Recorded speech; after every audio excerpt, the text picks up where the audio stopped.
See,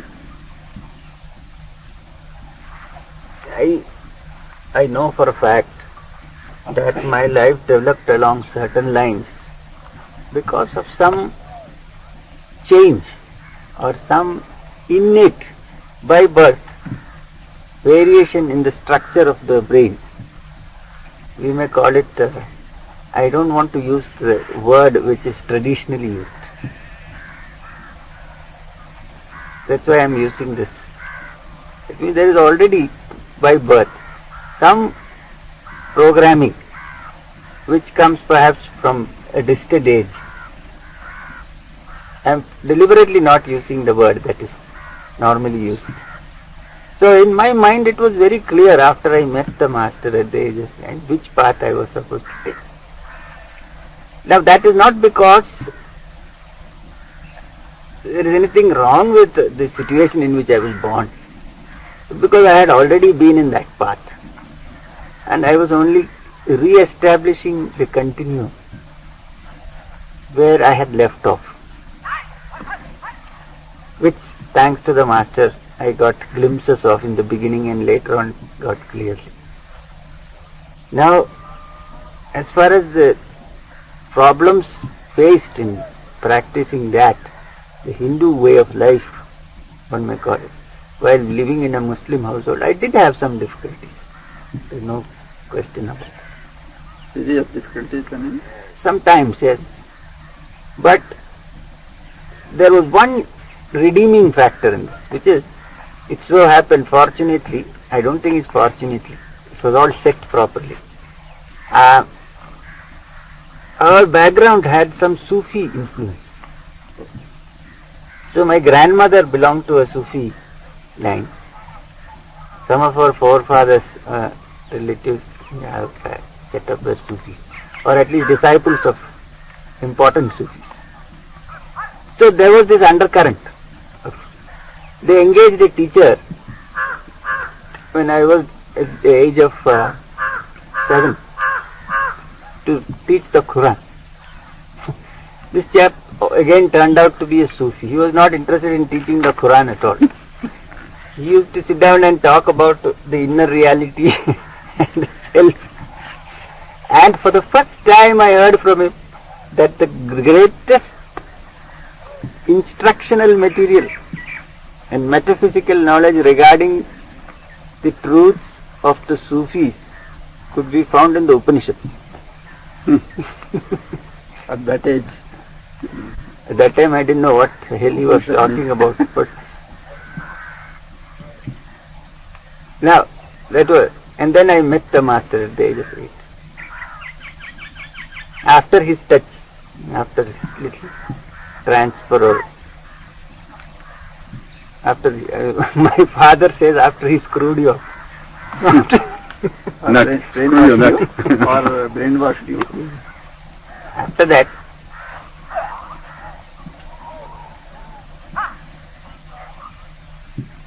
two years later, one of my father's eldest cousins, who used to live in Pune, who was a retired headmaster of a school, comes to me.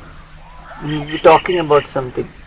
And he says, all this meditation, I believe you are sitting down in the night and doing something. Nothing will work until your Kundalini is awake.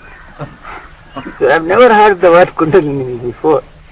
So what I am trying to say, and then I began to meet various people who sort of came rather than I went. So I attribute all this to the master's maneuverings and machinations. Master plan. He must have said, go, I tell him or something. Because the more I came to know of him, the more I realized that this is not an ordinary person. Because things that have happened to me which nobody will believe. Just now I was telling Mr. Rao, there was a certain 2 months of time when I lived with him in a place, the Himalayas, in Sonaprayag. And in the beginning I used to go on, we have 100 questions to ask. We have 100 questions. Naturally, at least we believe that we are intelligent people. So we have 101 questions to ask. I also believed at one time that I was an intelligent man. Not now? No. Then we asked so many questions, and one day the master said, now we are going to do an experiment. I said, what is that, sir? Do an experiment. क्या है? तो बाद में बताएंगे, पहले काम करो अपना. तो बैठ पद्मासन में बैठ जाओ. पद्मासन में बैठ जाओ. Give me your right hand. Take my right hand. So we hold our hands. After meditation we sit in Padmasana. Hold our hands. Then let your mind go blank. Okay. Keep your mind blank. It means keep the thoughts at a minimum. That's what it means. Keep it calm. And something very funny began to happen automatically. He started asking questions and I started giving the answers. Reverse process. Now from this, first I was confused, absolutely, what is happening.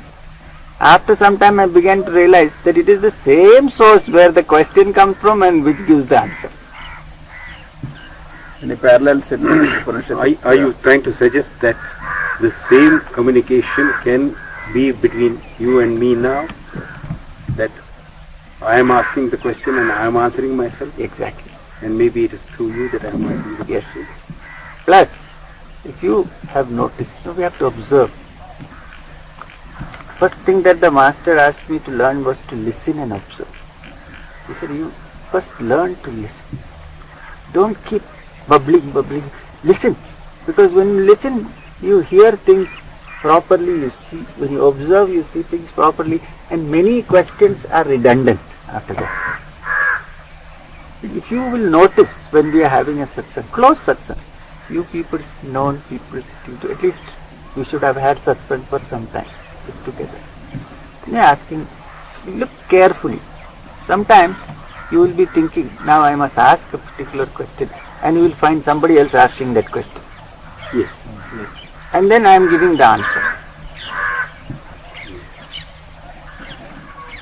Now, what I am trying to say is, if you continue sufficiently long time to remain in contact and allow the lines to be clear, then this thing will happen even without another man asking the question and answering it.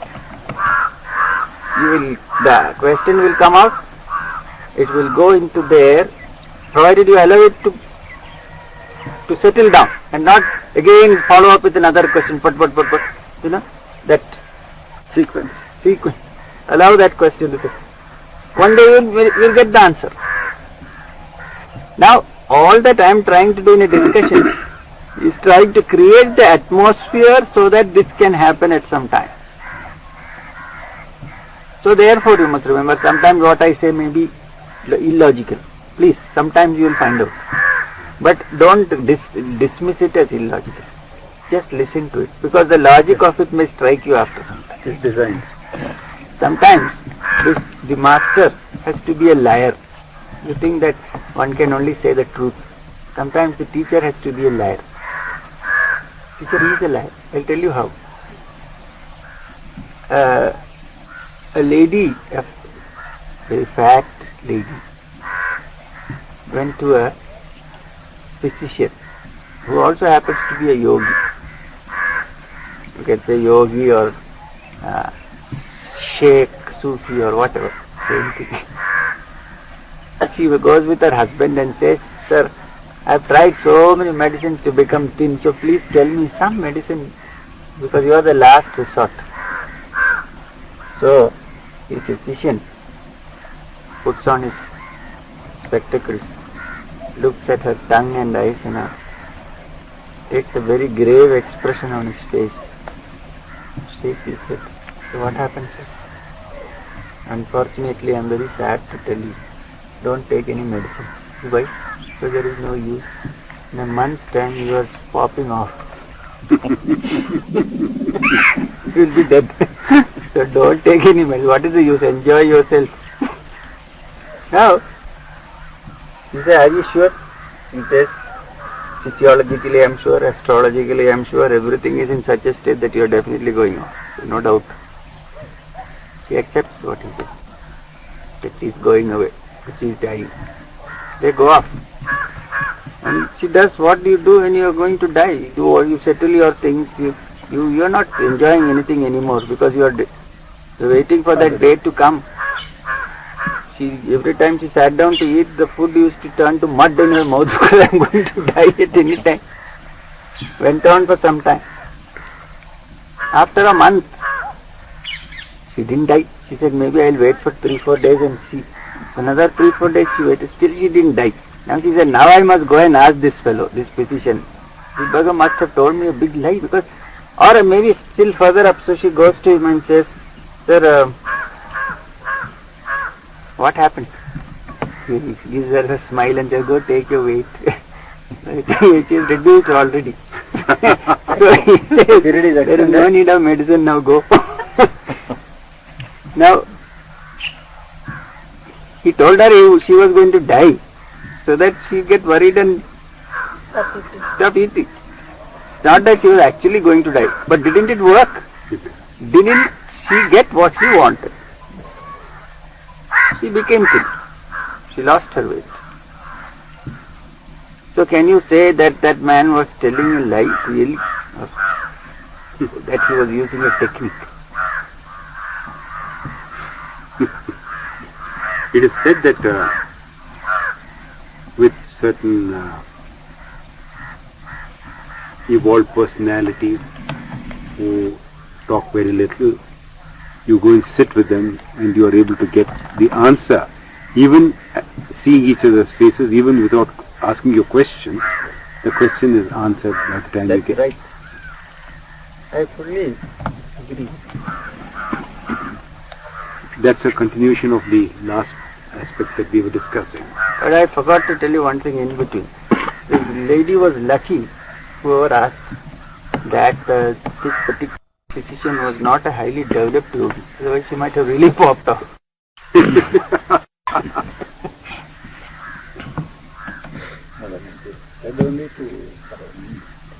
Still word coming out of his mouth.